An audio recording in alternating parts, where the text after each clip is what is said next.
Hello, welcome to another Tonalist landscape oil painting demonstration. This is your painter in residence, M. Francis McCarthy, and welcome as well to Past Masters series, Volume 2, Day 20.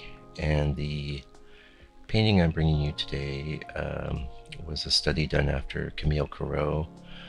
His painting was called Lisere du Bois, something like that. Bois. If you speak French, you can, suss that out. Interesting painting by him. It was a nocturne. It was a vertical, and quite a narrow vertical as well. A lot of times when I do verticals, I like to do like either 8x10 or 6x8 sort of proportion, but this was a 7x10, so kind of tall and skinny. Now, there's a little bit of a tale here in that this is the second time I did this painting because wonderful lady came and visited my studio, and my first version of this of the study after the Camille Corot was sitting in the drying rack, and she wanted to purchase it, and I said, yeah, okay, because I've learned that I have X amount of visitors at the Quarry Art Center where I work. There's only a small percentage of those people actually will. Some of them won't even come into the studio, but of those that do, it's a fairly small percentage that will actively buy a painting. So I've learned to basically let things go. And if I feel like sort of an incomplete feeling like I did in this case, then I'll just take another crack at it. And that's the first time I've done that with a study, but this has happened with original oils as well. Not that often. Actually, it's not that often because the drying rack is, I have like the area divided. There's like a little gallery area and then a little studio area, but it's such a small space that you might not even notice. Anyway,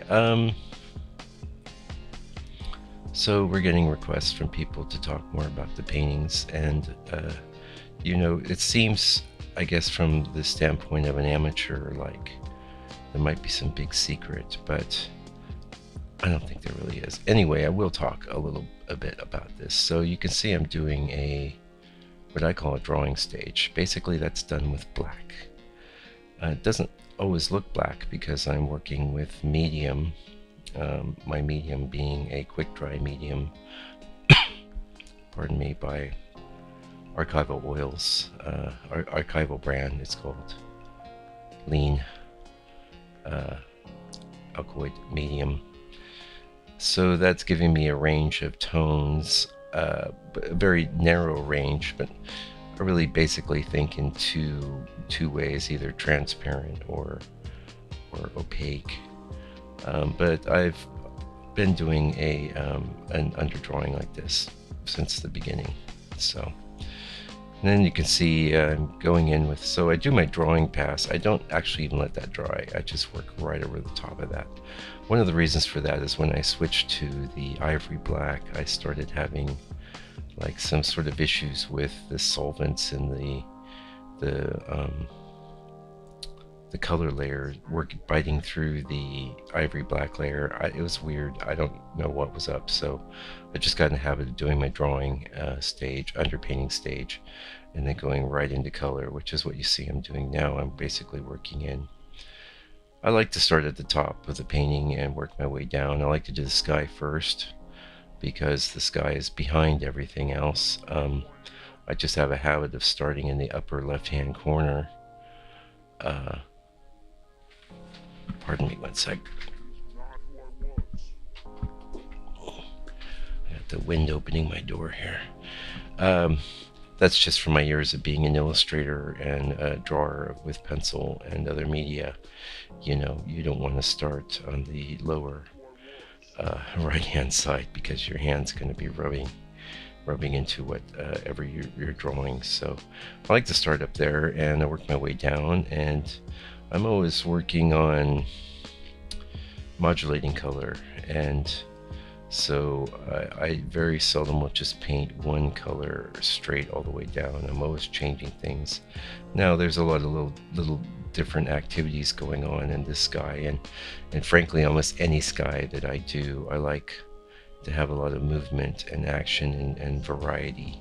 I'm not into just doing big fields of solid color or just a gradation from, you know, a blue into a lighter blue, that sort of thing. Although technically that's what I'm doing here. I mean, it's a bluish gray modulating down into a light bluish yellowy tone.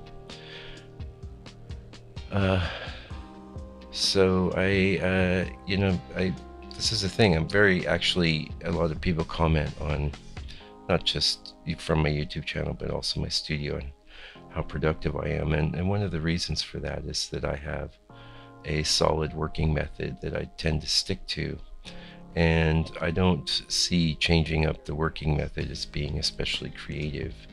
What I see as being creative is the micro decisions that are being made in between the stages. So as something comes into my mind, I will either work off that prompt or not. But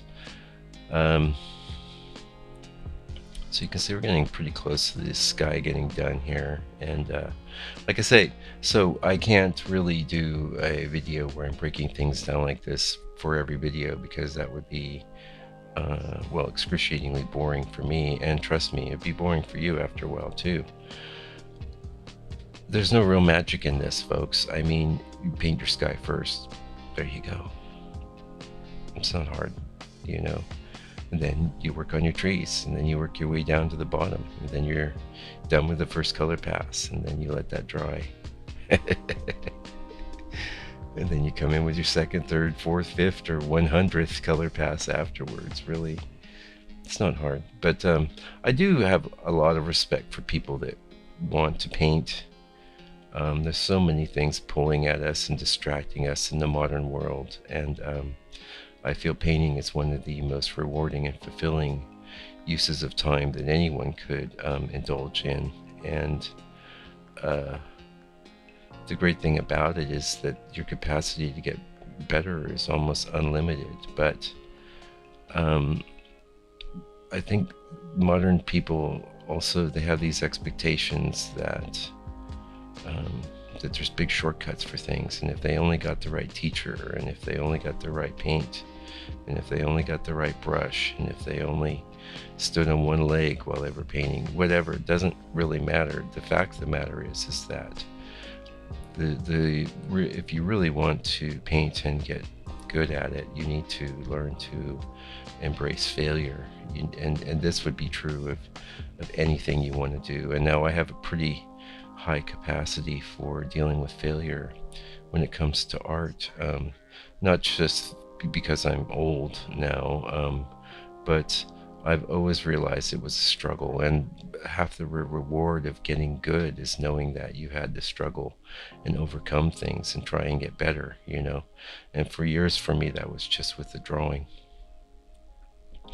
And then with the painting, it's been an even steeper arc, really, because painting is exponentially more difficult than drawing, because you have so many more elements involved. You have texture, you have color,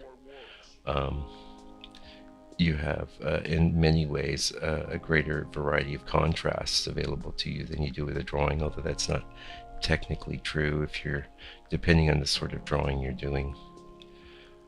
You can approach drawing like it was painting and do, you know, very intensely gradiated work with a variety of different leads or charcoals or what have you. So that would be basically like painting with a pencil. I don't necessarily see that as straight up drawing. Anyway, you've heard me talk about failure before, so I won't harp on that again, but just learn to love actually, I had a student I was working with the other week, and she's getting frustrated because she's adapting to oil painting from other media, and like everybody would like to have a good result. And my advice to her was just learn to love the process. And that's the same advice I'm giving to you, is that if you learn to love the process, if you learn to love just putting paint down on a board or a canvas, and because you love it, you just do it all the time, you're going to get better. That's the only way. The only way, actually, that's not the only way. That's just what I call a good attitude. You could do the same sort of, you could do a lot of work with a bad attitude and probably still get better too. You know, the key to getting better, I guess, is you need to do a lot of work. So, you know, doing 1, 2, 3, 4, 5 paintings and then being discouraged because none of them look as great as any of your favorite artists or the masters, it's just silly. It's childish, really, if you think about it. And most people don't think about it that way because, like I say, as moderns, we've been taught that things should come to us easily and that there's always some sort of magic shortcut. In the case of painting, it might be magic medium. My goodness, if you go to that site Wet Canvas and type in medium, what's the best medium? Wow, just, you know, you could sit there for days reading about magic, the magic medium of the masters, and the debates back and forth about it. But I mean, come on, all it's really doing is loosening up the paint, and some dry faster and some dry slower. That's it. There's no magic there. The magic is just coming from your consciousness. Your materials do have an impact, but I can tell you this, if you give me the cheapest, crappiest materials, I'll still make something nice looking for you with it, because that's what's in me. That's what's in me as an artist. I have the years of experience to know how to make something look good. There's no real substitute for that. But if you learn to love the process, you learn to love just working and doing art, and whether it's painting or drawing or same thing goes for music with me as well. Just learn to love the process and instead of the product. You know, process instead of product would be the sound bite. Get into the process. Don't worry about the product. Let the product stack up, and after a while, every now and again, you can go through the stacks and go, well, maybe I can fix this one, or gosh, I really hate that one, I never want to see it again, and destroy it, you know. Or, wow, this one was so much better than I remembered. I love this. You could put it up on your desk or something and kind of go, wow, that's really nice. I like that. I'm so happy with that. And get a good feeling from that, you know. This is just ways you would support yourself as an artist, which is another big theme with me, you know. You need to give yourself encouragement and support. And falling in love with the process is one of the best ways you can do that. I'm just painting, and this is how I approach it. And like I know a lot of artists, they like to, we're getting close to the end here, but I think I can wrap this up. They like to switch media all the time. They like to switch subject all the time. All of this stuff makes it much more difficult to fall in love with just the process itself.